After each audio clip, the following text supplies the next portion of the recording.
बार में वगैरह, ये आज हमारे भारतीय समाज में आज भी कुरीति के रूप में देखा जाता है, कुरीति की कुरीतियाँ। बात नहीं है यहाँ पे स्पष्ट पूछा जा रहा है कि नारीवाद का उद्देश्य क्या था। नारीवाद का उद्देश्य सिगरेट पिलाना, शराब पिलाना, पब में नचाना, फटी जीन्स पहनाना, रात में घूमना था, या नारी को बोध विवेक जागृत करके अपने कल्याण के लिए समाज में कार्य करना था? ये ये स्पष्ट प्रश्न है, गोल गोल घुमाने वाली बात नहीं, एकदम स्पष्ट बताएं। भी गलत नहीं है। ये बात प्रमाणिक हो चुका है, तार्किक रूप से इस बात की चर्चा हो चुकी है कि एक लंबे अरसे से नारियों के साथ भेदभाव हुआ है, उनका शोषण हुआ है और ये शोषण जारी भी है, ये भी एक सत्यता है। हमारा समाज बहुत आगे बढ़ रहा है फाइनेंशियल लेवल पे या फिर बौद्धिक स्तर पे, जो कुछ थोड़े बहुत मानक है उनके आधार पर, लेकिन ये चीज़ें अभी रुकी नहीं हैं। रेप और छेड़छाड़, आलोचना और उनको नीचा दिखाने की बात, मानसिक शारीरिक रूप से स्त्रियों को अक्षम समझा जाना, ये कुछ ऐसी चीज़ें हैं जो वर्तमान समय में भी व्याप्त हैं। क्या बन जाता है when feminism becomes the propaganda? No no no no, when feminism becomes the propaganda of the market based economy और कंज्यूमरिस्टिक अप्रोच और Anglo European model, then it creates problem in Indian society, and that is the reality. Why we are running out from this reality that yes, feminism has many voids, उसमें कई गड्ढे हैं, बहुत कमी है, उसे स्वीकार करने से हम क्यों बच रहे हैं? आप करिए, आपको लगता है नारीवाद की मानक में सरस्वती, दुर्गा, काली आती है तो आप किताब लिखिए। हम तो कर देंगे, लेकिन किसने नहीं किया? मेरा प्रश्न ये है, स्पष्ट प्रश्न है, स्पष्ट उत्तर दीजिए। आप तो ये क्यों देख रहे हैं कि समाज ने कितने लोगों का भला नहीं किया, किसने गरीबों को दान नहीं दिया? आपके पास दान देने की वस्तु, आप दान दीजिए। नमस्कार, मैं यह पूछना चाहता हूँ कि वर्तमान समय में एक विचारधारा जो समाज में बहुत अधिक प्रचारित और प्रसारित की जा रही है, उसका नाम है नारीवाद, फेमिनिज्म या स्त्रीवाद। उसमें नारी को स्वतंत्रता देने की बात की जाती है और उसे बताया जाता है कि उसका जो शोषण हुआ है वो गलत है, और कई सारी बातें आती हैं। तो वो नारीवाद का सही स्वरूप क्या होना चाहिए? नारीवाद की उत्पत्ति क्यों हुई? नारीवाद का जो स्वरूप लाया जा रहा है वो क्या है? उसमें क्या दोष आने की संभावना है या आ रहे हैं? भारत में किस प्रकार के नारीवाद को स्वीकार करना चाहिए? क्या उसी नारीवाद को स्वीकार कर लें जो यूरोप का है, या भारत के अपने भी मानक हो सकते हैं? वो मानक हैं तो क्या है? नारीवाद को पूर्ण रूपेण से मानने में कुछ कमी या कुछ समस्या आ सकती है, वो समस्या क्या है, ये जो हमको दिख रही है? तो स्वतंत्रता, स्वच्छंदता, यौनाचार, बेरोजगारी, रोजगार, स्टार्टअप, परिवार, पुरुष स्त्री संबंध, पति पत्नी संबंध, भाई बहन संबंध, इसको नारीवाद कैसे देखता है, कैसे देखा जाना चाहिए, और इस पर आपका दृष्टिकोण, आपका अभिमत क्या है? कृपया ये बताएं। आपका बहुत बहुत धन्यवाद, जो आपने मुझे नारीवाद जैसे बहुत ही प्रचलित विषय पर बोलने के लिए अवसर दिया। तो नारीवाद जो है, सामान्य मैं सामान्य से सरल तरीके से शुरुआत करना चाहूँगी। नारीवाद जो शब्द है वो अपने आप में एक अवधारणा है, एक प्रतीक है। एक प्रतीक है नारी अधिकार को लेकर के। हम सभी जानते हैं कि सदियों से ही पुरुष और स्त्री का संबंध जो है सरल भी रहा है, जटिल भी रहा है। जटिलता मैं इसलिए सरल मैं इसलिए कह रही हूँ क्योंकि स्त्री पुरुष का अपना एक प्राकृतिक स्वभाव भी होता है, एक दूसरे के करीब आने का। बहुत ही सामान्य सी घटना है, ये प्राकृतिक स्वभाव है, पुरुष का स्त्री के प्रति, स्त्री का पुरुष के प्रति। लेकिन बात ये आती है ये जटिलता की, जब मैंने कहा जटिल है।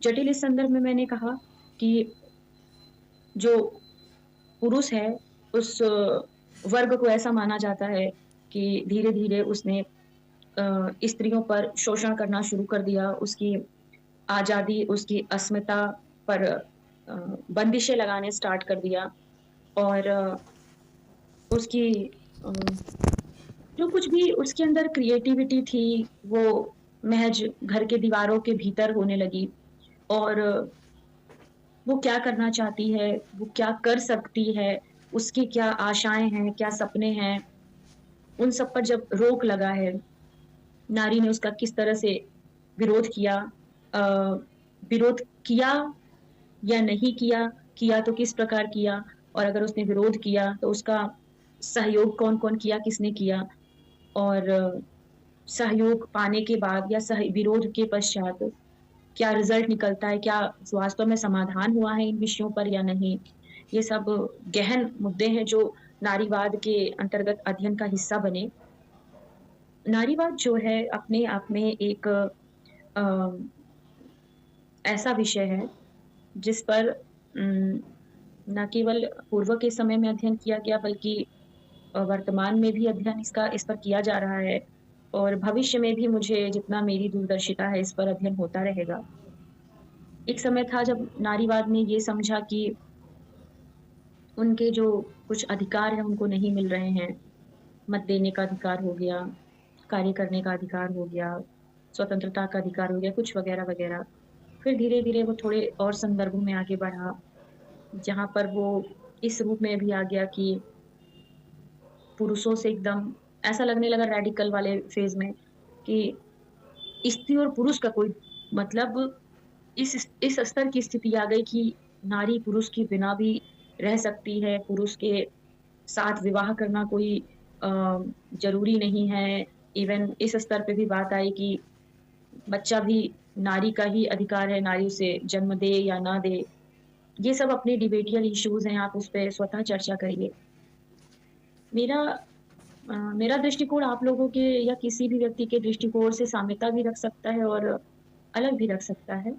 पर एक जो मेरी समझ बनी है स्त्री-पुरुष संबंध को लेकर के या इन सब चीज़ों को लेकर के वो ये है कि अ, नारीवाद का जो उद्देश्य होना चाहिए, पहली बात तो नारीवाद क्या है?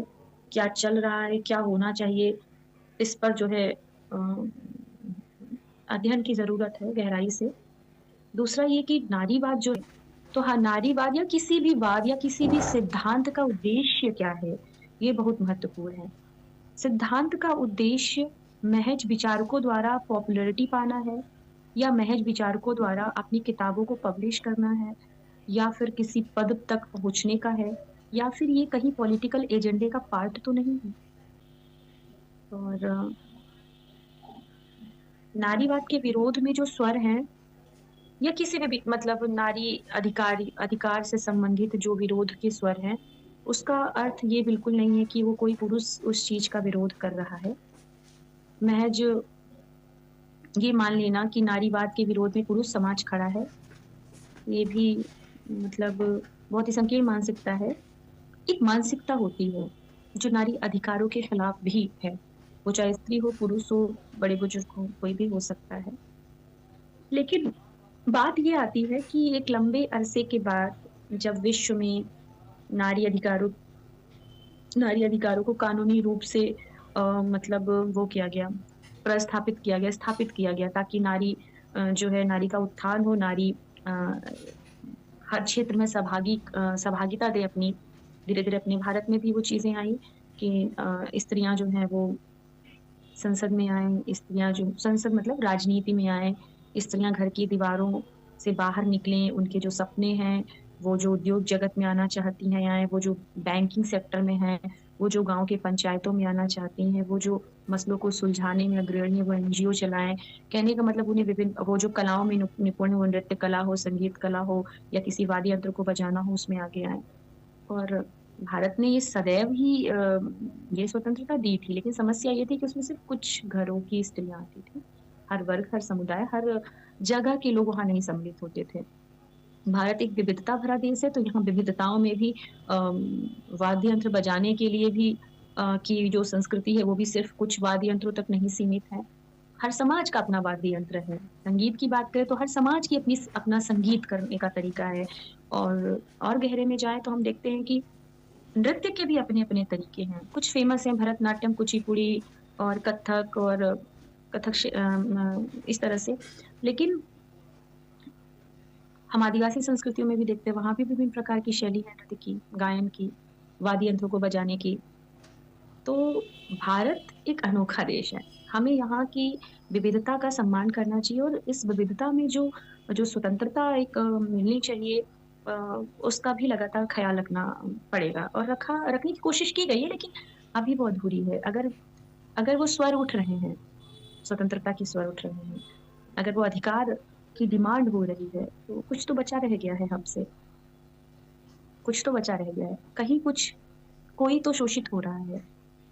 कहीं कोई डिमांड कर रहा है किसी चीज़ की, उस पे लगातार चिंतन मनन की ज़रूरत है।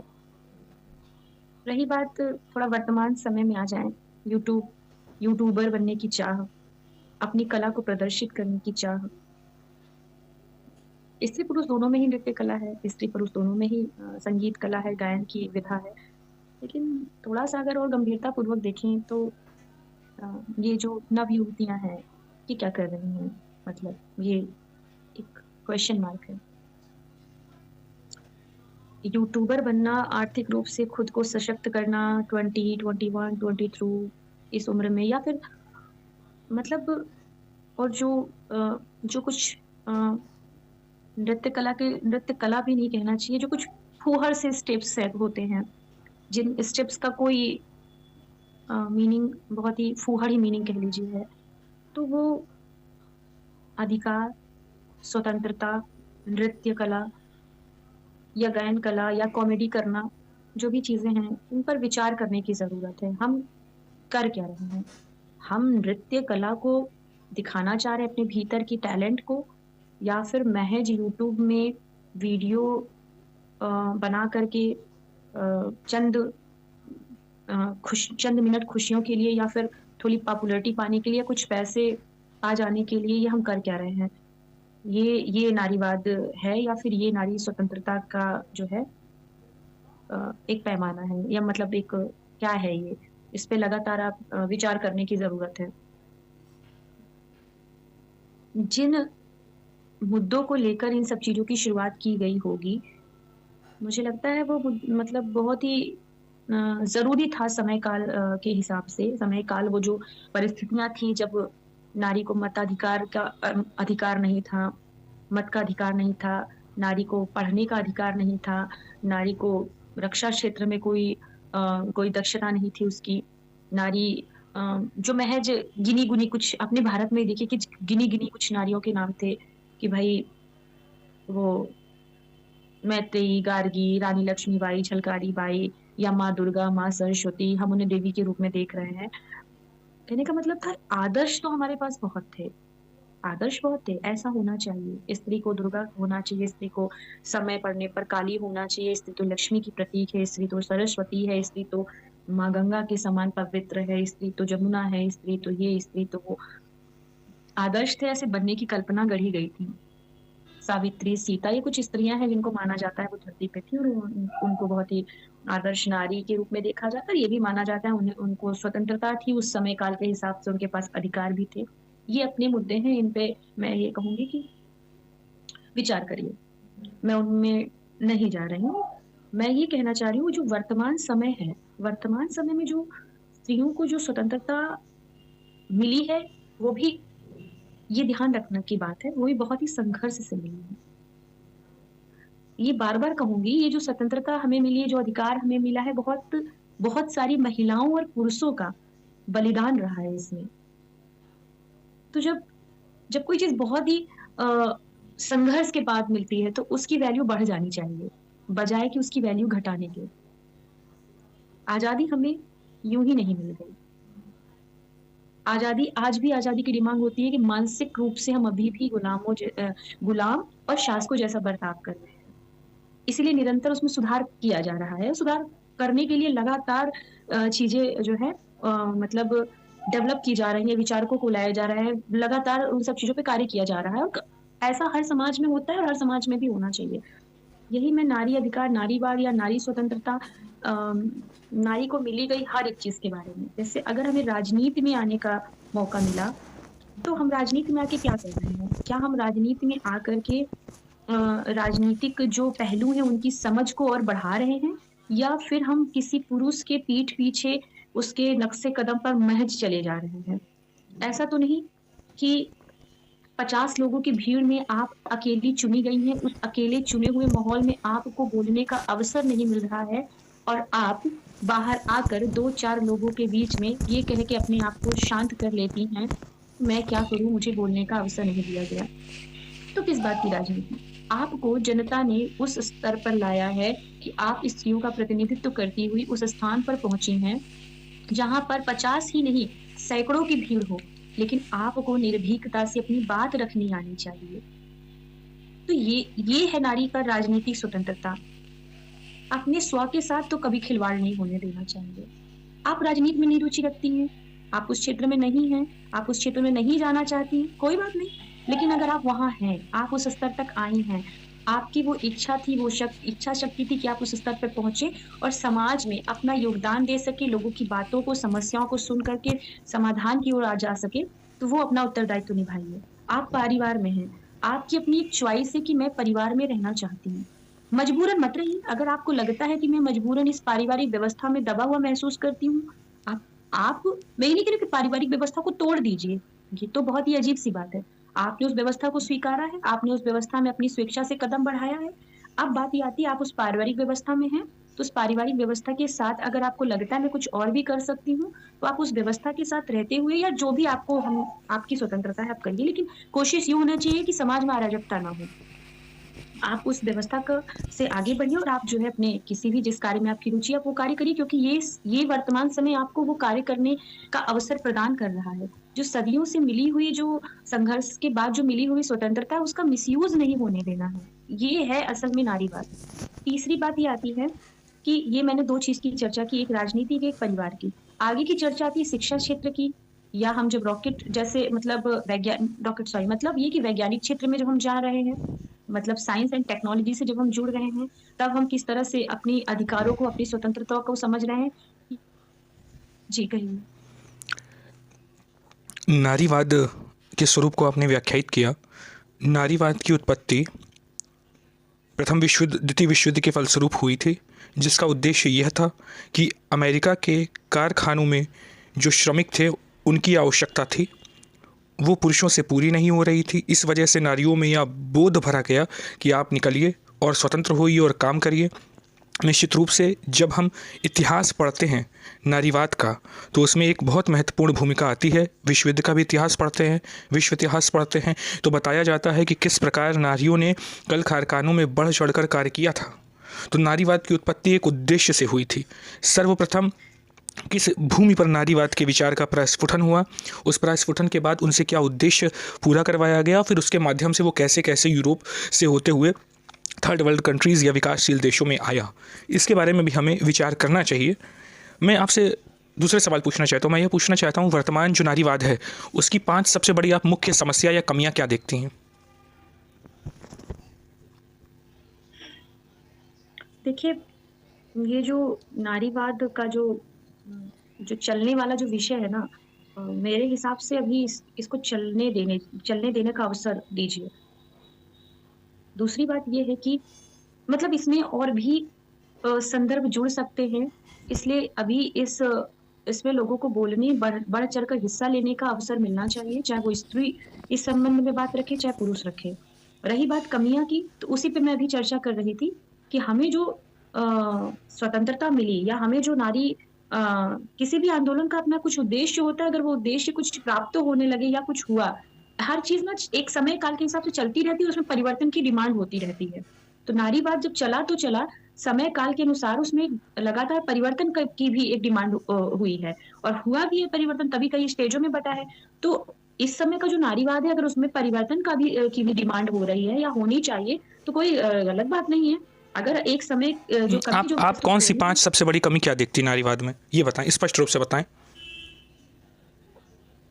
कमी यही है कि इसका जो मेन उद्देश्य, उस उद्देश्य से भटक जाना। ठीक? दूसरी बात ये कि स्वतंत्रता का जो पहलू है, उस पहलू को ठीक से ना समझना, ठीक? और उस स्वतंत्रता के पहलुओं के जो कई आयाम है, उस पे चर्चा उस पे बने रहना और अ, ये कुछ 2-3 हालाँकि मैं 2 ही बात बोल रही हूँ, लेकिन ये 2 ही बात बहुत सारे आयामों को मिश्रित कर रही है। नारीवाद को उसके यौन अधिकार से जोड़ करके समाज में जिस प्रकार स्वतंत्रता को स्वच्छंदता में बदला जा रहा है, सिगरेट पीना, दारू पीना, सड़कों पर रात में टहलना, इसको स्त्री अधिकार, स्त्री स्वतंत्रता के रूप में व्याख्यायित किया जा रहा है। लड़की कह रही है कि मैं शराब पीऊँगी, मेरा अधिकार है। मैं सिगरेट पीऊँगी, मेरा अधिकार है। मैं फटी जीन्स पहनूँगी, मेरा अधिकार है। तो निश्चित रूप से आपका अधिकार है, आप करिए। लेकिन आपको स्वतंत्रता सिगरेट पीने के लिए और शराब पीने के लिए या फटी जीन्स पहनने के लिए नहीं मिली थी, वो आपके अपने कल्याण के लिए थी। यदि आप अपने स्वयं की मिली स्वतंत्रता को अपने ही नाश करने लग जाएं, तो फिर वो कैसा नारीवाद है, कैसा आंदोलन है? भाई, अगर आप शराब पिएंगे तो लीवर ख़राब होगा, शराब पिएंगे तो नशा आएगा, शराब पिएंगे तो आगे चल के डिप्रेशन आएगा, ड्रग्स लेंगे तो डिप्रेशन आएगा, यदि आप सिगरेट पिएंगे तो फेफड़े ख़राब होंगे, यदि आप फटी जीन्स पहन रहे पहनिए, कोई दिक्कत नहीं है, पब में नाचना हो नाचिए, कोई दिक्कत नहीं है। लेकिन इसे आप नारीवाद के आंदोलन से ना जोड़िए। जब नारीवाद के आंदोलन के नाम पे ये किया जाता है, तो फिर वहाँ समस्या आती है कि नहीं आती, ये मेरा प्रश्न है। देखिए, ये जो जो वर्तमान समय कह लीजिए या जो किसी भी समाज में कुछ कुरीतियों की गणना में कुछ चीज़ें आती हैं, तो हमारे भारतीय समाज में ये शराब पीना, अ, रात को देर से आना और कहीं जाके डांस करना, बार में वगैरह, ये आज हमारे भारतीय समाज में आज भी कुरीति के रूप में देखा जाता है। कुरीति की बात नहीं है यहाँ पे स्पष्ट पूछा जा रहा है कि नारीवाद का उद्देश्य क्या था। नारीवाद का उद्देश्य सिगरेट पिलाना, शराब पिलाना, पब में नचाना, फटी जीन्स पहनाना, रात में घूमना था, या नारी को बोध विवेक जागृत करके अपने कल्याण के लिए समाज में कार्य करना था? ये स्पष्ट प्रश्न है, गोल गोल घुमाने वाली बात नहीं, एकदम स्पष्ट बताएं। गोल गोल नहीं घुमा रहे हैं हम ये बता रहे हैं कि हर समाज का अपना नारीवाद होता है। यूरोपीय समाज का ये सही है या गलत है? ये सही है या गलत है? देखिए, जब नहीं, नारीवाद के स्वरूप को सही से ना समझ करके गलत चीज़ों के बचाव में नारीवाद उतरता है तो समस्या आती है। जब आपका देखिए, पानी एक जगह इकट्ठा हो जाएगा और आप कहेंगे नहीं, तालाब के इसे सड़े हुए पानी को मुझे पीना है, तो वहाँ समस्या आ जाएगी। हाँ, हाँ, मेरा प्रश्न एकदम सरल है, प्रश्न अभी मुद्दे पर केंद्रित रहिए। प्रश्न ये है, क्या सिगरेट पीना, शराब पीना, पब में नाचना, रात में टहलना, ये नारीवाद का उद्देश्य था, हाँ या नहीं? देखिए, मेरी जितनी समझ है मैं वो बता रही हूँ। हर समाज का अपना नारीवाद होता है और समाज में कुछ चीज़ें चलती हैं या फिर वो विरोध में उसको प्रस्तुत किया जाता है। भारतीय समाज यूरोपीय समाज से अलग है। यूरोपीय देखिए, अनुकरण करना अलग बात है। भारतीय समाज ने अनुकरण कर लिया शराब पीने का, बार में डांस करने का, छोटे कपड़े पहनने का, या फिर पुरुषों का अपना मचलना, स्त्रियों का अपना मचलना, या ड्रग्स लेना, ये जो है ये अनुकरण करने वाली प्रवृत्ति है। भारतीय समाज का तो ये प्रवृत्ति नहीं था। तो मैं यही बता रही हूँ कि नारीवाद जो है हर समाज का अपना अलग-अलग होता है। समाज के परिस्थितियों, काल, संदर्भ, स्थान के हिसाब से कुछ चीज़ें जो है स्वीकार कर ली जाती हैं। जैसे छोटे वस्त्र पहनना, ये यूरोप में कोई बहुत बड़ी बात नहीं है। अगर कोई छोटे वस्त्र पहन के घूम रहा है, तो किसी लड़के के लिए भी वो कोई बहुत नई बात नहीं रह जाती है। देखिए, लेकिन वही स्पष्ट रूप से पुनः मैं पूछ रहा हूँ, स्पष्ट रूप से मेरा पुनः पूछना है, नारीवाद की उत्पत्ति जिस उद्देश्य को लेकर हुई थी, क्या वह उद्देश्य सिगरेट पीना था, शराब पीना था, पुरुषों की नकल करना था, जो गलत बात है उसकी नकल करना था? आप नारीवाद के नाम पर केवल पुरुषों की नकल कर रही हैं, गलत बात की नकल कर रही हैं। अब मैं स्पष्ट रूप से पुनः पूछना चाहता हूँ, क्या नारीवाद बाजारवाद के एक उपकरण के रूप में कार्य नहीं कर रहा है? और जो नारीवाद चिंतिका है वो क्या इसको बढ़ावा नहीं दे रही हैं? नारीवाद के आंदोलन को केवल यौनाधिकार तक सीमित कर देना, केवल देह को, प्रदर्शन को सीमित कर देना, क्या यह गलत नहीं है? स्पष्ट उत्तर दीजिए। मैं फिर कह रही हूँ, हर समाज का नारीवाद अलग-अलग होता है। भारतीय तो विविधतापूर्ण समाज है। भारत के तो हर समाज का नारीवाद अलग हो जाएगा। आदिवासियों का नारीवाद अलग हो पुनः हम जाएगा। पूछ रहे हैं, सिगरेट पीना नारीवाद के हक में है या विरोध में है? आप हमको बस इतना बताइए। देखिए, आप एक भारत के व्यक्ति हैं और एक भारतीय व्यक्ति के यहाँ भारत की बात नहीं आ रही, यहाँ फेफड़े के बचाने की बात आ रही है। दारू पीने से, शराब पीने से लीवर को बचाने की आ गई। बात लागू हो सकती है। निश्चित रूप से वो तो गलत है। निश्चित रूप से पुरुष को भी नहीं पीना चाहिए। जब आप इस चीज को पुरुष के संदर्भ में गलत कह रहे हैं, तो आपके अकॉर्डिंग तो ये स्त्रियों के संदर्भ में भी गलत है। निश्चित रूप से। देखिए, यहाँ पे बात समझनी होगी, सिगरेट पीना, शराब पीना बाजारवाद का एक उपकरण है। बंद करने की बात आती है तो उस बात में ये निसंदेह होना चाहिए कि ना तो स्त्री पिएगी ना पुरुष पिएगा। जी, एकदम सही बात है। तो ये महज कहना कि स्त्री पी रही, आपको ये नारीवाद के नाम पे पीना गलत है। नारीवाद के नाम पे पीना गलत है। नारीवाद की स्वतंत्रता के नाम पर प्रोत्साहित करना व्यवस्थित रूप से ये गलत है। और मैं कह रहा हूँ पुनः, क्या यह बाजारवाद का एक उपकरण नहीं है नारीवाद? कि हर वाद का या हर सिद्धांत में समय काल के अनुरूप बार-बार परिवर्तन करने की जरूरत पड़ती। ये जो जिस चीज की चर्चा आप कर रहे हैं, अगर ये चीजें हो रही हैं या हम कह रहे चलिए हो ही रही हैं, नारीवाद के नाम पर हो ही रही हैं, तो हम परिवर्तन लाएंगे। परिवर्तन की जरूरत है, सिद्धांतों में बदलाव की जरूरत है। देखिए, जब होता क्या है, समस्या तब आती है जब चीज़ों को सही रूप में स्वीकार नहीं किया जाता और बचा जाता है, तब नारीवाद का सिद्धांत गलत राह ले लेता है। यूरोपीय समाज में अगर स्त्रियां किटी पार्टी करती हैं या स्त्रियां वहां पे शराब पीती, तो उनके लिए बहुत बड़ी बात नहीं है। लेट से आना उनके लिए बड़ी बात नहीं। हमारे समाज में क्यों लेट से आना बड़ी बात हो जा रही है? लेट से आना बड़ी बात नहीं है। नारीवाद के नाम पे स्वच्छंदता, यौनाचार को बढ़ावा देना है। आज आपको पता है यूरोप में क्या स्थिति है? आज आप जानती हैं यूरोप में नारियों की क्या स्थिति है? आपको जानकारी है? आज में वर्तमान समय में यूरोप में नारियां डिप्रेशन में जा रही हैं, परेशान हैं, और वह प्रवृत्ति भारत में आ चुकी है और ये नारीवाद के नाम पे है। तो इस बात को जब आप नहीं समझती, इस बात को नहीं स्वीकार करती है, तो समस्या आती है। खैर, वो बात अलग है। मैं पुनः अब दूसरा प्रश्न पूछता हूँ, क्या नारीवाद बाजारवाद के उपकरण के रूप में कार्य कर रहा है, हाँ या नहीं? देखिए, इस पे मैं अध्ययन करूंगी, तब चर्चा करूंगी। रही बात आपके प्रश्न की, आपको अगर ये लगता है कि नारीवाद के उपकरण के रूप में ये कार्य कर रहा है, तो निसंदेह नारीवाद के उपकरण के रूप में नहीं, नारीवाद बाजारवाद के उपकरण के रूप में कार्य कर रहा है।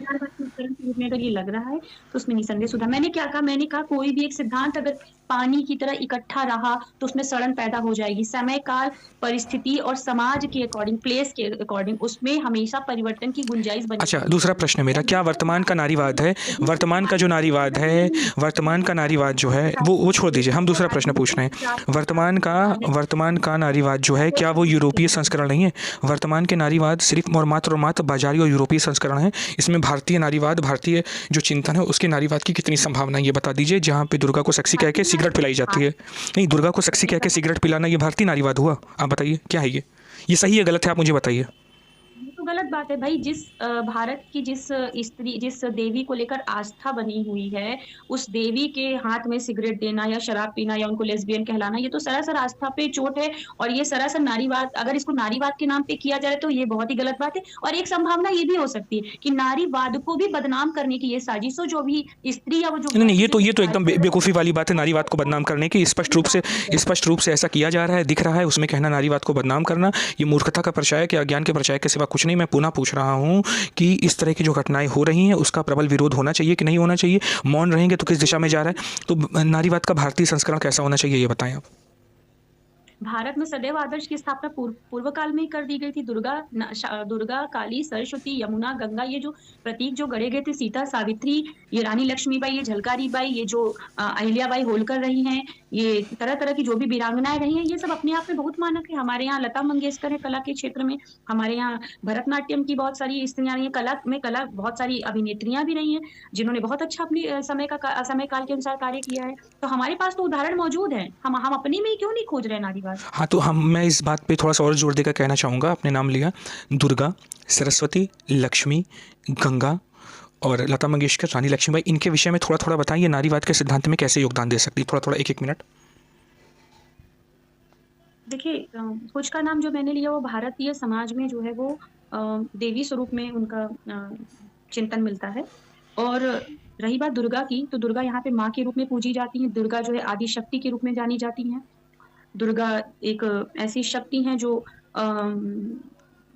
जिन्होंने महिषासुर का वध किया, और वध किया उसका अपने भी कारण थे। दुर्गा एक प्रतीक है कि उनके ऊपर कोई कुदृष्टि डाले, और जो समाज उनको माता स्वरूप में पूज रहा है, उनकी रक्षा का उत्तरदायित्व दुर्गा के कंधे पर है। दुर्गा ने उसका बखूबी निर्वहन किया और लोगों को एक मतलब लोगों को कल्याण किया, लोगों को मतलब कह सकते हैं लोगों की सहायता की, और अपनी स्वतः खुद की रक्षा की। उसके बाद इन्हीं स्वरूपों में और भी देवियों का वर्णन आता है। काली आती हैं, चामुंडा आती हैं, अन्य ब्रह्मचारिणी आती हैं। वो कई सारी डिटेल में चीजें हैं जो धर्म ग्रंथों को पढ़ने पे समझ में आएगा।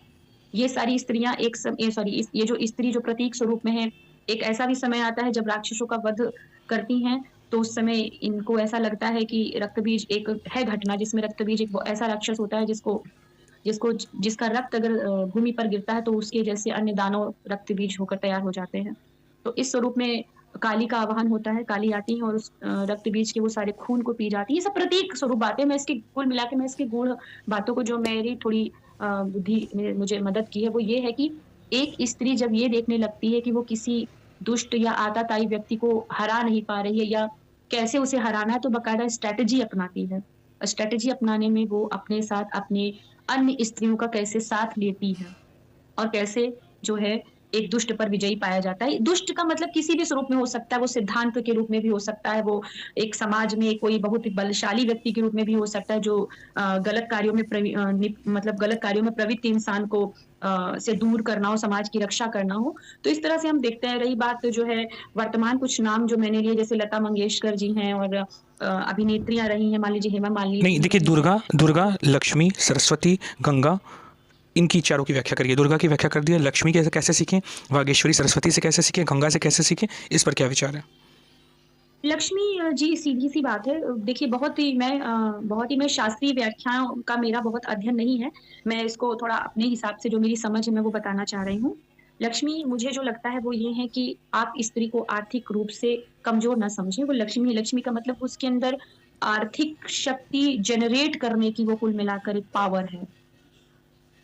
मतलब आपकी जो अर्थव्यवस्था है, उसका जो आधार है, वो एक स्त्री बन सकती है। वो बहुत सारे ऐसे कार्य कर सकती है जो आपके ना केवल घर को बल्कि समाज को, राष्ट्र को भी चलाने में योगदान दे सकती है। वो चाहे उद्योग जगत में जाकर के, चाहे वो कला में जाकर के, चाहे वो परिवार में जो है एक बचत के सिद्धांतों को भी अपनाकर। ये लग सकता है किसी को सुनने में कि कंजूसी वाली बात क्या बोल रही हैं आप, लेकिन सच्चाई ये है कि हमारा भारतीय समाज में इस तरह की प्रवृत्ति भी बहुत है, देखी गई है और वो काफ़ी कारगर भी रही है। कोविड के टाइम पे भी बहुत सारा ऐसा देखने को मिला है कि बहुत सारी घर जो है अर्थव्यवस्था जिनकी चरमरा गई थी, वहाँ महिलाओं के बचत किए हुए बहुत सारी चीज़ों ने मदद की है। तो ये लक्ष्मी के मैंने थोड़ा इस सामाजिक स्वरूप की तरफ चर्चा की है। लक्ष्मी की बात आती है सरस्वती की, तो सरस्वती जी को भी माता स्वरूप में देखा गया है और सरस्वती जो है वो माना जाता है कि विद्या की देवी हैं, ज्ञान की देवी हैं। तो उनके विभिन्न स्वरूप मिलते हैं, वो अपनी शास्त्रीय व्याख्या है वो अ, और भी लोग अच्छे से बता सकते हैं। मैं सीधा-सा मैं बताना चाह रही हूँ, सरस्वती का मतलब ये है कि एक स्त्री भी अगर चिंतन, मनन इस तरह की प्रक्रिया में जाती है, तो वो भीतर जाकर बहुत कुछ सीख सकती है, अध्ययन करके। नहीं, इसमें यह भी तो माना कहता है ना कि सिर्फ स्त्री की बात नहीं है कि चिंतन मनन कर सकती है, वो अधिष्ठात्री है। सरस्वती माँ ज्ञान की, संगीत की देवी हैं। पुरुष भी उनको पूजता है, स्त्री भी उनको पूजती हैं। तो उस रूप में नारीवाद का व्याख्या क्यों नहीं हो रही है हमारे समाज में कि हमारे पास वागेश्वरी, हमारे पास लक्ष्मी है, हमारे पास शक्ति स्वरूपा दुर्गा है, हमारे पास गंगा माँ है, जो पूरा पोषण करती हैं भूमि को। नारीवाद के वह स्वरूप न आने का सबसे बड़ा दोष किसका है, ये बताइए? वो दोष जो है हमारी अपनी मानसिकता का है। इसलिए मैं मानसिकता कहूँगी क्योंकि जब हम सिर्फ़ लक्ष्मी, दुर्गा, काली, सरस्वती की बात करते हैं, तो हम ये भूल क्यों जाते हैं कि हम विविधता भरे समाज में हैं। भारत विविधता भरा समाज है। हमें ज़रा भारत के जो कौन कौन विभिन्न ये भूल समाज जाता है? हैं, विविधता भरा समाज कौन भूल जाता है? भारतीय भूल जाते हैं कि ईसाई और इस्लाम को मानने वाले भूल जाते हैं कि वो अब्राहमिक कल्चर है? हम इस्लामी क्या धर्म की हमारे चर्चा ही नहीं क्या करते। हमारे में कोई कमांडमेंट्स है? क्या हमारे में कोई एक ग्रंथ है? क्या हम कहते हैं दूसरों को कन्वर्ट करो? तो विविधता कौन भूल रहा है? कौन संस्कृति विविधता को भूल रही है, बताइए? मेरा मतलब ये है कि आपको जो चीज़ें कहीं से सीखने वाली मिल रही हैं अपने भारतीय समाज में, आप उसको लीजिए, आप उसको सीखिए। नहीं, प्रश्न ये दूसरे है को उल्टा बनाने से प्रश्न कुछ ये नहीं है होने वाला प्रश्न है। ये है कि सरस्वती प्रश्न दुर्गा को नहीं, पूजिए, काली को पूजिए। प्रश्न ये है कि सरस्वती, वागीश्वरी देवी, लक्ष्मी, दुर्गा, ये नारीवाद के सिद्धांत में इनको शामिल क्यों नहीं किया गया? किसका दोष है? आप करिए, कौन रोक रहा है आपको करने से? किसने नहीं किया, ये बताइए? आप करिए, आपको लगता है नारीवाद की मानक में सरस्वती, दुर्गा, काली आती है तो आप किताब लिखिए, सिलेबस को हम तो पारित कर करिए। देंगे, लेकिन किसने नहीं किया, मेरा प्रश्न ये है। स्पष्ट प्रश्न है, स्पष्ट उत्तर दीजिए। आप ये क्यों देख रहे हैं कि समाज ने कितने लोगों का भला नहीं किया, किसने गरीबों को दान नहीं दिया? आपके पास दान देने की वस्तु, आप दान दीजिए। सिंपल। अच्छा, इसका मतलब ये कह रहे हैं कि नारीवाद के वर्तमान सिद्धांत जो हैं उसमें दोष है, लेकिन आप जिन्होंने किसी की बात जिन्होंने नहीं, इसकी आप अवधारणा को क्या दिया, उस अवधारणा आप को हम किताब गलत प्रेम नहीं करिए। कहेंगे। उस अवधारणा को हम गलत नहीं कहेंगे। नारीवाद का जो यूरोपीय संस्करण आया है, चाहे वो यूरोपीय एंग्लो मॉडल पे है, उसे हम स्वीकार करेंगे। कंज्यूमरिस्टिक मॉडल पे है, जो अपने मार्केट बेस्ड मॉडल पे है। उस मार्केट बेस्ड मॉडल में कमी जो आई उसे हम स्वीकार नहीं करेंगे। हम कहेंगे आप करिए। मार्केट बेस्ड मॉडल की, कंज्यूमरिस्टिक मॉडल की जो कमी है फेमिनिज्म की, उसे हम नहीं दिखाएंगे। फ्लॉ होता है। एफ मतलब फेमिनिज्म, एल मतलब लिबरलिज्म, ए मतलब इथिज्म, डब्ल्यू मतलब वोकिज्म। हम इसे आने देंगे और दूसरे से कह देंगे आप करिए, और समस्या को हम बताएंगे नहीं क्यों है। मतलब हमारा अप्रोच ये रहेगा। हम ये कह रहे थे, हम जो ये सोचते हैं कि यूरोपीय समाज में जो चल रहा है, वो सिर्फ़ यूरोपीय समाज भी विविधता भरा हुआ है। हम भूल जाते हैं। यूरोपीय यूरोपीय समाज अब हम बताते हैं। यूरोपीय समाज चलता है ईसाइयत से, पोप से चलता है, क्रिश्चियनिटी से चलता है, बाइबल से चलता है। बाइबल में 10 कमांडमेंट्स हैं। वहाँ पे गैलीलियो को जलाया गया था, ब्रूनो को जलाया गया था। गैलीलियो और ब्रूनो को क्यों जलाया गया था? मेरा प्रश्न है, आप उत्तर दीजिए। ये सब चीज़ें सिर्फ़ प्रतीत होती हैं, वास्तविक धरातल पर हर एक व्यक्ति में अपनी वास्तविक विविधता है, धरातल पे हर नहीं है। मेरा एक प्रश्न है कि गैलीलियो को क्यों जला दिया था? मैं आपको बताता हूँ। गैलीलियो को इसलिए जलाया गया था क्योंकि उन्होंने चर्च की मान्यता के खिलाफ कहा था कि पृथ्वी जो है वो सूर्य का चक्कर लगाती है। पोप ने कहा कि नहीं, ऐसा नहीं है, जो सूर्य है वो पृथ्वी का चक्कर लगाती है। इसलिए मैं गैलीलियो को मार दिया नारीवाद गया। बात कर रही हूँ कि जिस तरह से नहीं, आपने कहा यूरोपीय समाज विविधता भरा समाज है। आपने कहा नारीवाद कि का यूरोपीय सुधार समाज आपने कहा कि यूरोपीय समाज विविधता भरा समाज है। ये बात नहीं है। आपने कहा यूरोपीय समाज विविधता भरा समाज है। मैं कह रहा हूँ कहाँ पे है? सुकरात को जहर का प्याला पिलाया जाता है, गैलीलियो को जो है मारा जाता है, ब्रूनो को जिंदा जलाया जाता है। सिर्फ किसके नाम पे? अपने कल्चर, क्रिश्चियनिटी के नाम पे, पोप के नाम पे, बाइबल के नाम पे। तो यूरोपीय समाज विविधता भरा समाज है। यहाँ पे चारवाक उत्पन्न होते हैं जो कि जैन धर्म की, बौद्ध धर्म की, न्याय, वैशेषिक, सांख्य, वेदांत सबकी धज्जियाँ उड़ा देते हैं सैद्धांतिक रूप में। उन्हें मारा नहीं चाहता, उन्हें जलाया नहीं चाहता है, लेकिन सिर्फ इतना कह देने पर कि जो पृथ्वी है वो सूर्य का चक्कर लगाती है, इसमें गैलीलियो को मार दिया जाता है, ब्रूनो को जिंदा जला दिया जाता है, तब डेकार्ट को क्रांति करनी पड़ती है। तो कैसा विविधता भरा समाज? तो नारीवाद के जिस हम यूरोपीय संस्करण को मान रहे हैं उसमें भारतीय प्रतीक, भारतीय चिंतन आना चाहिए कि नहीं? इस पे बताइए, हाँ या ना। मेरा तो एक अलग ही दृष्टिकोण है, मैं क्या कह रही हूँ, नारीवाद मैं हो ये या पूछ रहा हूँ कोई कि भी भारतीय वाद चिंतन, भारतीय संस्करण होना चाहिए कि नहीं? मेरा एकदम स्पष्ट प्रश्न है। नारीवाद में भारतीय चिंतन का पुट शामिल किया जाना चाहिए, हाँ या ना? ये तो मैं मान ही रही हूँ, क्यों नहीं होना चाहिए, बिल्कुल होना चाहिए, मैं कह तो रही हूँ इस बात को, उसका स्वरूप, कह तो उसका रही हूँ। उसका उसका स्वरूप कैसा हो, आप अपनी दृष्टि में बताइए। स्वरूप कैसा हो उसका? अपना चिंतन हम तो प्रस्तुत कह रहे कीजिए। हैं, हम तो कह रहे हैं, भारत विश्व गुरु है, नया चिंतन खड़ा कर दे नारीवाद को ले, नारीवाद शब्द ही न ले, फेमिनिज्म वर्ड ही न ले, अपना नया खड़ा कर दे स्त्रियों के संदर्भ में। हम वही तो पूछ रहे हैं, आपके अनुसार उसका स्वरूप क्या होगा, बताइए। आपके मेरे अनुसार क्या, मैं तो कह रही हूँ ना, मुझे अगर खड़ा करना हो तो मैं भारतीय समाज जो विविधतापूर्ण है, मैं वहां नागालैंड और उत्तर कश्मीर, जम्मू कश्मीर से लेकर पूरा केरल और उधर मुझे तमिलनाडु तक जाके खोजूंगी, गुजरात तक जाके खोजूंगी। जी। इस विविधतापूर्ण समाज में हर तरह से चीजें, महज दुर्गा कली लक्ष्मी यहाँ तक ही नहीं, आदिवासियों की जो संस्कृति रही है, समुदायों की जो संस्कृति रही है, वर्तमान समय या भूतकाल में या आंदोलनों में जिन स्त्रियों ने अपना योगदान दिया है, और बहुत ही, मैं तो कहूंगी कि जो है बीच के पीरियड में, मुगल काल के बाद जो अंग्रेजों का समय रहा है, कहाँ भारतीय स्त्रियों ने जो भी उनके योगदान रहे उनको देखिए, बकायदा पुरस्कृत होना अभी चाहिए। आपने एक बहुत बड़ा, बहुत ही प्रासंगिक मुद्दा उठाया कि हर समाज से ढूँढेंगे, यही परंपरा कुल देवी और कुल देवता की थी। कुल देवी और कुल देवता की जो संस्कृति थी, वो अपने मूल देशज शक्ति को पहचानने की थी, उसे भी नष्ट किया गया।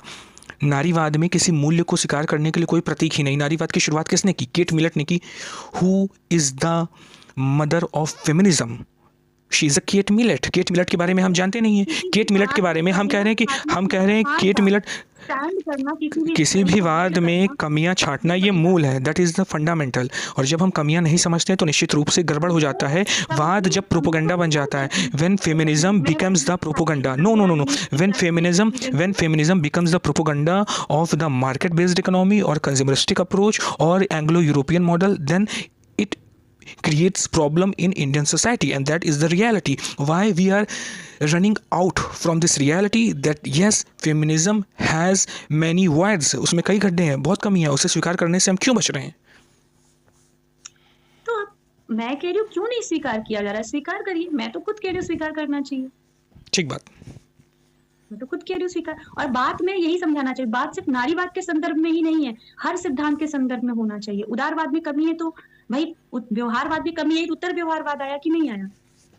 मार्क्सवाद में कमी आई, समाजवाद में कमी आई, समाजवाद विभिन्न रूपों में विभक्त हो गया, लोकतंत्र लगा, लोकतांत्रिक व्यवस्था अच्छी नहीं होनी, अच्छी है, लोकतांत्रिक व्यवस्था को भी कई भागों में बांट के समझने की कोशिश की गई। तो ये तो बहुत अच्छी, ये हमेशा समाज, मतलब हमेशा ही मानव मस्तिष्क करता आया है और उसे करना भी चाहिए, क्योंकि कोई भी चीज उस समय काल के हिसाब से लाई गई थी, उस स्थान के परिप्रेक्ष्य में लाई गई थी। हमें इस चीज, मैंने कहा ना, भारतीय जो नारीवाद है वो तो भारत में विभिन्नता से भरा है, मैंने तो कहा हर समाज का अपना नारीवाद हो सकता है। हर समाज का अपना नारीवाद हो सकता है, लेकिन लाया नहीं जा रहा है ना। लाया तो यूरोपियन एंग्लन मॉडल लाया जा रहा है। हर अफ्रीका में कौन सा नारीवाद आ रहा है? दक्षिण अमेरिका में कौन सा नारीवाद आ रहा है? हमारे उत्तर अमेरिका में कौन सा नारीवाद आ रहा है? रूस में कौन सा नारीवाद आ रहा है? मॉडल, जापान में कौन सा नारीवाद आ रहा है? ऑस्ट्रेलिया में कौन सा नारीवाद आ रहा है? भारतीय उपमहाद्वीप में कौन सा नारीवाद आ रहा हमारे है? पास हर अपना मॉडल समाज नहीं का। होता तब तक हम दूसरों को कॉपी करते हैं। हम ये कह रहे हैं आप अपना मॉडल तैयार करिए, कॉपी करने की जरूरत ही नहीं, खत्म। बहुत सही बात है। हमारे पास घर बनाने का मॉडल नहीं है, वेस्टर्न मॉडल कॉपी कर रहे हैं। जी जी जी, समय बहुत हो गया है, टॉयलेट निश्चित रूप बनाने से। का हमारा अपना मॉडल है ही नहीं, हम वेस्टर्न क्या बोलते हैं, वेस्टर्न टॉयलेट यूज कर रहे हैं। आप अपना मॉडल बना लीजिए ना टॉयलेट का। जी, मित्रों, समय बहुत हो गया है, बहुत अच्छी चर्चा हुई। देखिए, ये समझ में आता है कि जब तक औपनिवेशिक मानसिकता से हमारा मस्तिष्क ग्रस्त रहेगा, जब तक हम वैचारिक रूप से गुलाम रहेंगे यूरोपीय संस्कृति के, अमेरिकन संस्कृति के, कंज्यूमरिज्म के, मार्केट बेस्ड इकोनॉमी के छलावा की, तब तक चीज़ें नहीं स्पष्ट होंगी। चिंतन, मनन, मंथन, जिज्ञासा, प्रश्न करने की प्रवृत्ति अपने आप से बढ़ाइए। तो क्या आप इस मॉडल को स्वीकार करते हैं कि हर विषय पे चिंतन, मनन, मंथन, जिज्ञासा और प्रश्न करना चाहिए, हाँ या ना? बिल्कुल। एक बार हमारे दर्शकों को बोल के बता दीजिए। देखिए, किसी भी विषय पे चिंतन मनन मंथन की प्रक्रिया जरूर होनी चाहिए, और ये एक अच्छा माध्यम है बातचीत को आगे बढ़ाने का, समझने का। अंत में कुछ सकारात्मक संदेश हमारे श्रोताओं को।